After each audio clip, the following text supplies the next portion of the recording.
What's cracking, everybody? Hello and welcome back to Gaming 101 with Mr. Berger.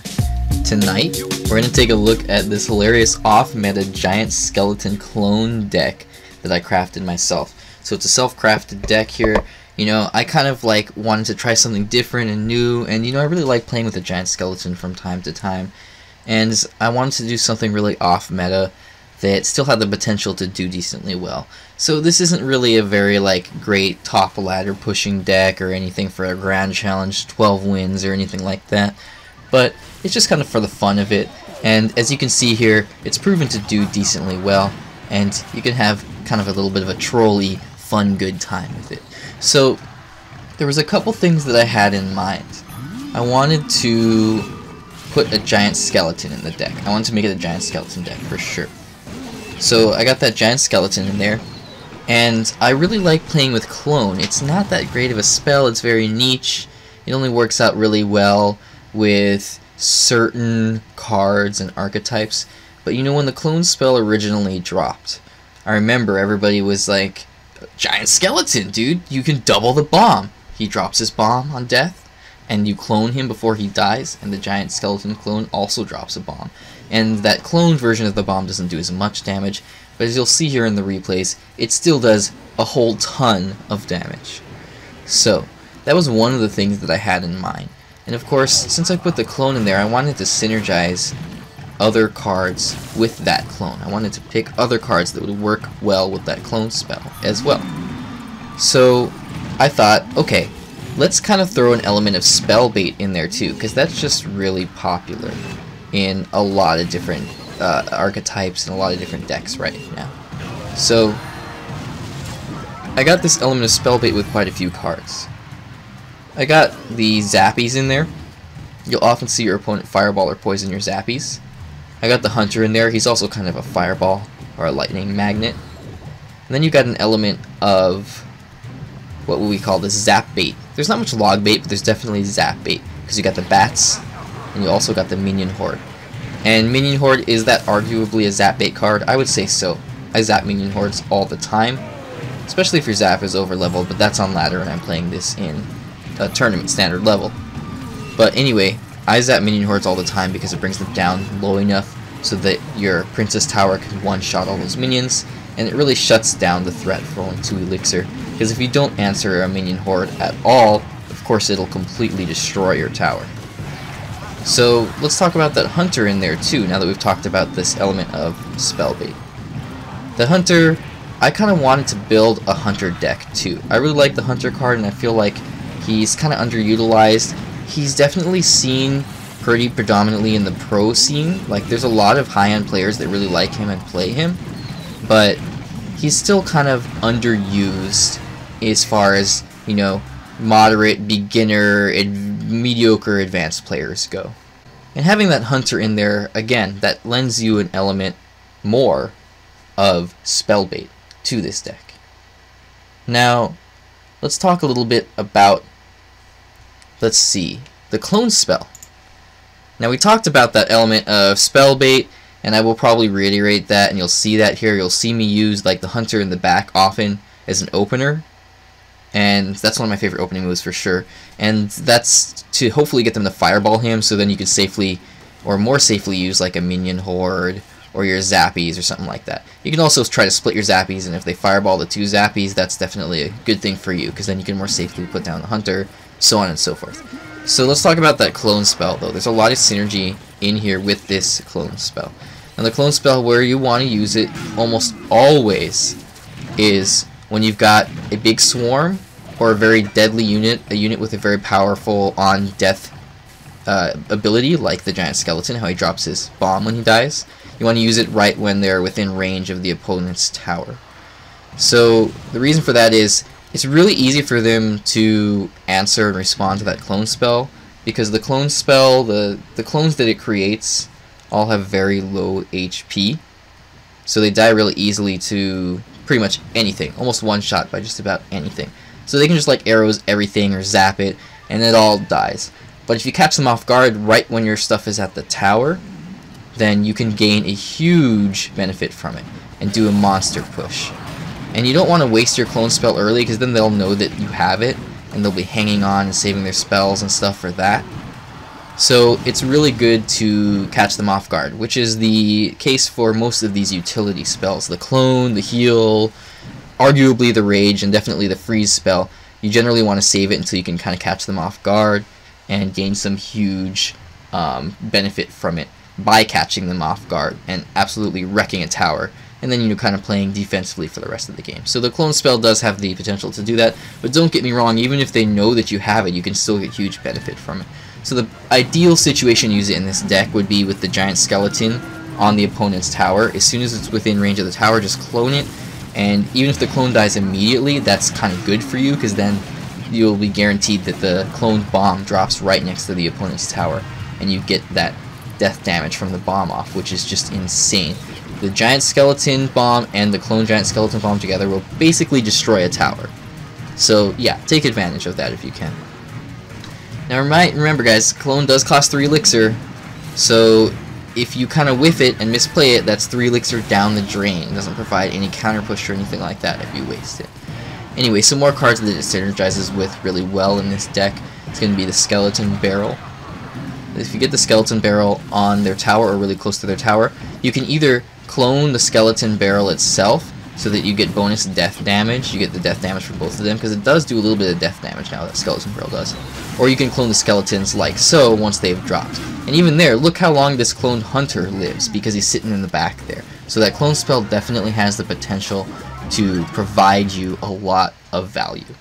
Now another cool benefit that you might not think of, that I didn't think of until I played it, was sometimes the way that the clone works is it like splits the clone and the original unit off to the side a little bit, so the original unit gets displaced a little bit. It's not going to go directly down the path that it was already on. It'll get pushed to the left or to the right a little bit or whatever.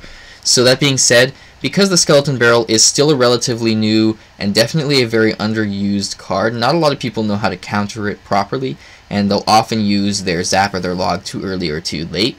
And if you split your units, your Skeleton Barrel, with that clone, then it makes it even harder for them to time that reaction, and they might zap a little bit early, and then all of a sudden you've got a whole bunch of skeletons, because you got the original skeletons and the clone skeletons down from the Clone Skeleton Barrel, and it's just amazing. And I think we'll see that in the replays here, so keep an eye out if we haven't already. But again, even if the Skeleton Barrel has exploded already, you can always clone those skeletons too. That's a whole ton of damage on their tower if they've already wasted their spell on something like your Minion Horde or your Zappies or something like that. Alright. I'm surprised I haven't called them Sparkies yet. I often call the Zappies Sparkies. See, I just did it there. Lastly, you got the Bats. The Bats and the Minion Horde and the Zappies, all of these can potentially gain benefit from the clone, because they're all relatively swarmy units. And the clone gains more value when it clones more units, generally. Not always, but it works really well if you catch them off guard. If you get a Minion Horde up there and they've wasted their spell and then you clone it, that clone Minion Horde and that Minion Horde will absolutely wreck the tower. Even just a few bats, cloning them on top of your Giant Skeleton, can provide you a huge increase in DPS, because bats do a really considerable amount of damage. So all those swarm units, you can clone those too. And as you saw earlier, you can even use it on the Hunter. Alright, the Hunter is generally a tank killer, and if you want more info on the Hunter, I've done quite a few Hunter videos already. So go ahead and check those out if you want a little bit more tips on how to play the Hunter. But generally you can place him right on top of a tank, like a Giant or a Golem, or even a Lava Hound, because he attacks air, and he wrecks it at point blank range. He also does a pretty good job of clearing out swarm units like Minion Hordes, because of his spread of his damage from afar. Now the Giant Skeleton, on the other hand, is more of a support killer. You can use him aggressively late game, and you'll see me do it just like that, to provide a lot of pressure onto them and force them to react. But you can also use him generally earlier in the game before double elixir time as a heavy defensive card, because if he dies on defense, if he's on their tank, like their Giant or their Golem, and their Wizard or their Musketeer kills him, then he'll drop his bomb, all their support, their Wizard or Musketeer will walk into it, and the bomb will absolutely destroy them. Now of course you do want to try to allow him to live if you can, because he connects to the tower and just wrecks it, and that's the huge benefit of this Giant Skeleton clone. Alright, so that's kind of how you use the Giant Skeleton, and again, I've done a lot of videos with the Giant Skeleton, or at least a few already, so go ahead and check some of those out if you haven't already, and you can take a look at how to use the Giant Skeleton more in-depth, a few more tips on him. Alright, so let's talk about card replacements. Well, I don't want to spend much time on this at all, because this is kind of just like a for fun deck that I crafted myself. And it's not, again, it's not meant to push on ladder or anything, it's just meant to kind of troll and have fun with, and it's pretty hilarious. So, ideally, if you're going to do card replacements, I feel like a Tornado would fit in there really well. Maybe swap out like the Zappies, or the... I was thinking the Bats, actually, or even the Hunter. The Hunter kind of doesn't fit into the archetype of this deck too well, it's just kind of like the support card that I chose. You could probably choose a better support card. Maybe Rascals would be fun to put in there somewhere if you could put them out for the Hunter, but you probably want some sort of like a range support. You could probably find something that works a little bit better with the clone spell than the Hunter, so get creative, have fun with it. But generally that's what I would go for, is units that are susceptible to Zap and Fireball, you know, like Goblin Gang, or like even a Musketeer is susceptible to Fireball, so you could put that instead of the Hunter if you wanted. Minion Horde is already in there, and that's a huge Fireball bait. You could definitely play this deck with a Pump if you wanted to replace one of those other Fireball susceptible cards for a Pump. So basically, have fun with it. It's just a for fun deck anyway, so be creative. Let me know what you guys try. Leave your ideas in the comments below. So at this point, I've pretty much talked about the overall strategy and ideas that I had behind this deck. So let's just jump into some kind of, you know, showcasing the deck itself. Look at the damage here from the Hunter at point blank range. Well, it doesn't do too much there because that Dark Prince was already almost dead.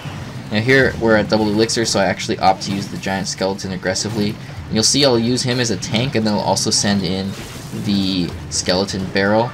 And if it connects here, he logs it, so he actually knows how to react to that pretty well. This guy does. So that works out well for him. But let's see if I can throw him off and kind of catch him off guard here in the future. I got the clone spell. I get a few hits off there with the minions actually, so that's kind of a bit of a waste because it did cost me a lot of elixir, but it, you know, it works out pretty well. Now look at how I used the Hunter there to wreck that tank, that giant, and then look at how I used the Giant Skeleton, put him in the back, and it clogs up the lane by distracting all the support units, drops his bomb, and all the support units, the Dark Prince and that Goblin Gang, just run into that bomb and just get wrecked by it. So that's pretty awesome. Now I use the clone a little bit early here. That's not necessarily the best play, but he kind of freaks out and doesn't quite react to it too well. He uses both Zap and Log, if I'm not mistaken there. I use the Giant Skeleton defensively, and I place the Hunter behind him to take care of that big heavy giant there. I see that he's going to try to get me and catch me off guard on the left here, so I use the Zappies defensively, hoping to interrupt those Prince's charges, but they don't quite get them too soon, so it doesn't work out too well. But anyway, it shuts them down. And meanwhile, since he's invested that, 9 elixir in the left there, then it allows me to connect in the right here. I don't even need to get in with that Skeleton Barrel or that Giant Skeleton because the Hunter makes quick work of it. Alright, and in my last replay for this video, let's take a look at the potential damage that we can get from this Giant Skeleton Bomb paired with that clone spell. So I know that early on, or not early on, but you know, somewhere in the middle of the game I take this tower here, and then kind of just play defensively, you know, from then on. But I really wanted to showcase the potential damage that you have with the synergy between these two cards. So, oh, I didn't notice there, his Ice Golem's only level 6, so that's unfortunate because that shows that he's a little bit under leveled. But hey, you know, I've played with like Bomb Tower at level 6 once, you know, so you never know, it could still be a high level experienced player. I'll have to check it out afterwards. Anyway, he's got the Inferno Tower, and the Zappies actually just keep interrupting that so it doesn't connect. It does distract my Skeleton Barrel there though, so that works out pretty well for him.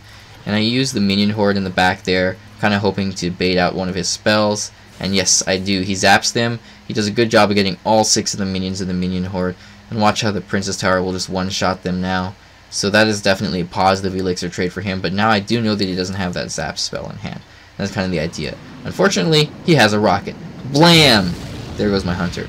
No more Hunter, dead Hunter. But now, he has no spells in hand, so he has nothing to destroy the Zappies at this point. And then hopefully I can go for a little bit of an offensive push here. Now one thing that you note here is that the Giant Skeleton does a pretty good job of shutting down Siege.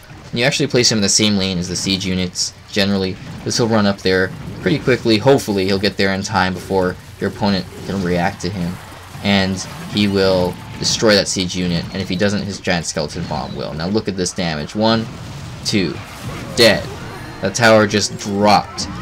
Now don't get me wrong, it wasn't at full HP, but still, it was near full, and the giant skeletons themselves got a few auto attacks off, but the bombs are what really did the damage, and I caught him off guard there. And you can see he's probably tilted at this point. I wasn't sure if he was trolling and meant not to do that, or didn't mean to do that, or did mean to do that, but he actually activated my King Tower with the zap there.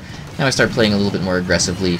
I put the clone spell in there, and I try to take out this left tower. Unfortunately, he gets my giant skeletons when they are too far away from the tower to do their death damage. I want to call it a death rattle because of Hearthstone, but anyway, that's just me. Alright, so we got the Zappies here on the left, and I go for an offensive push here. Again, I keep putting pressure on him, and you've probably heard me say this before if you're a subscriber, and if you aren't, by the way, hit that little burger down there to make sure you can subscribe to this channel and get some more awesome videos like this. Anyway, I lost my train of thought because I'm telling you to subscribe, but anyway, some of the best defense is a good offense is what I was trying to say. So by putting a lot of pressure on him, he wasn't allowed to build up any sort of a push and take out my towers, and that kind of allowed me to win the match there at the end. Thanks so much for watching, guys. Go ahead and leave any comments that you have below. I really like interacting with my viewers and subscribers. Subscribe if you haven't already and you're interested. You know, make sure you hit that like button, because every time that you like or view or comment on my videos, it helps. Alright guys, thanks for watching and have a good night.